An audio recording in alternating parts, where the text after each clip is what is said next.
schools, and in particular our public schools, but to some degree what I'm about to say applies to private schools, are failing our students on so many different fronts. They're failing them by refusing to allow philosophical and ideological diversity, differences of political views that should be normal in America, should be protected by canons of free speech that are not just applicable to the country as a whole, but even more applicable to education, because it's really important to be able to engage in spirited exchange of ideas without fear that what you say is going to be somehow demonized or banned. And yet this has now become normal. This has now become a routine.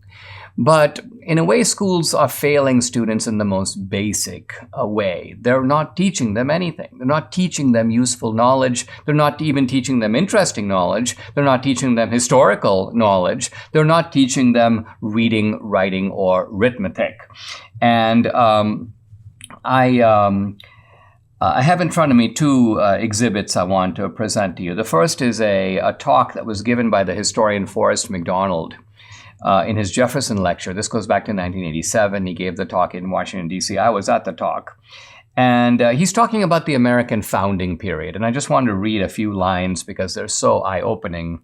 And he talks about the fact that people sometimes think, we can redo the work of the founders. In fact, we can do it even better. We'll get rid of all the bad stuff that they allowed.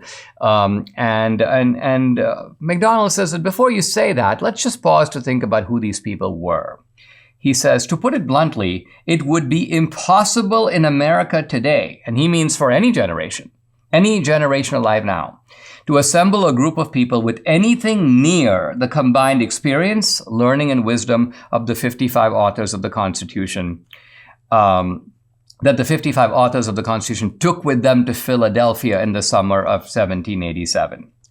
He says, here is a couple of tidbits to corroborate this point. He goes, to enter college in the 18th century, which students, by the way, did typically at the age of 14 or 15, he says, it was necessary, among other things, to be able to read and translate from the original Latin into English.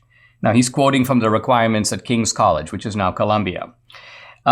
He says, quote, the first three of Tully's select orations and the first three books of Virgil's Aeneid, and to translate the first 10 chapters of the Gospel of John from Greek into Latin, as well as to be, quote, an expert in arithmetic.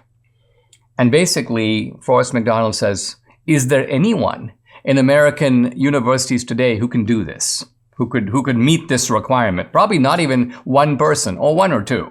Then he goes on to say, although we think the framers are these amazing people, he goes, in 1787, you could have assembled 5 or 10 other groups of people of the same size, 55 people, who were comparable in education, in learning, in stature to the founders. So it's not like we went and got our 55 best men and everybody else is a dummy. No, his point is you could have done that 5 times over and you'd still be able to get an excellent group.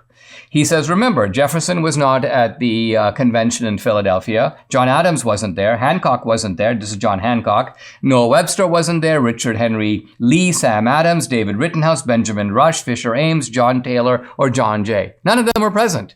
And so you got the 55 distinguished founders, but all these guys weren't even there. And then he goes on that even if you look at a local state convention, this is the convention in Virginia. It includes, not counting 5 who are already in Philadelphia for the National Convention, but this includes John Marshall, Patrick Henry, Edmund Pendleton, William Grayson, and James Monroe. So the point he's getting at, McDonald's point, is that the founding was America's golden age. And it's an age that cannot be repeated, and in fact certainly has not been repeated. But that's the founding. Let's now fast forward to the early 20th century, so about 100 years ago.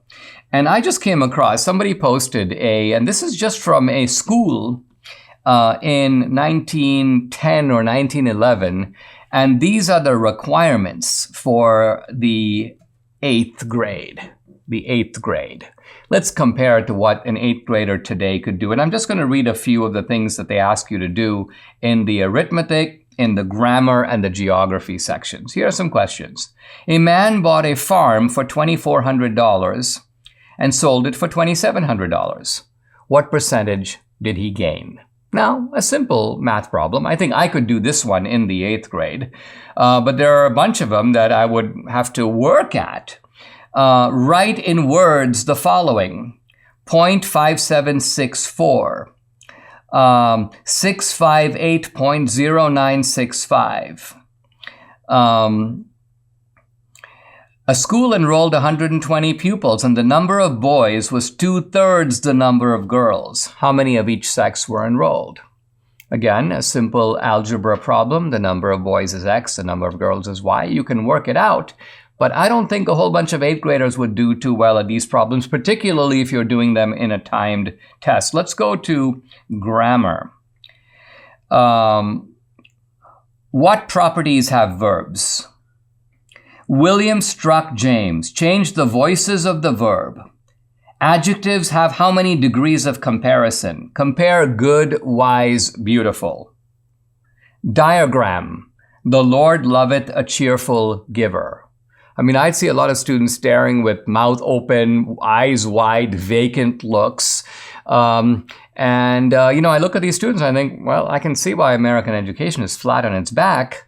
And I don't really blame the students, right? I mean, they're undoubtedly the stupid products of the system, but they're not the cause of the stupidity. The cause of the stupidity, of course, is that their teachers and the bureaucracy and the system has not awakened that curiosity in them that's going to enable them to learn. I don't even want to go into the geography because here we go, just one example.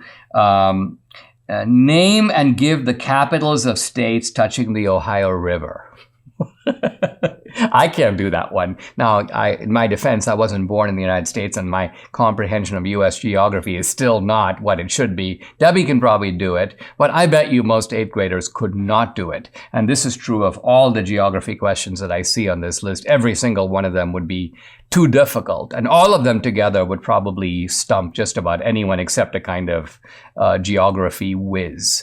So no, we haven't come a long way. We've actually deteriorated and degenerated, and this is simply a way to say that we need to start getting our act together again.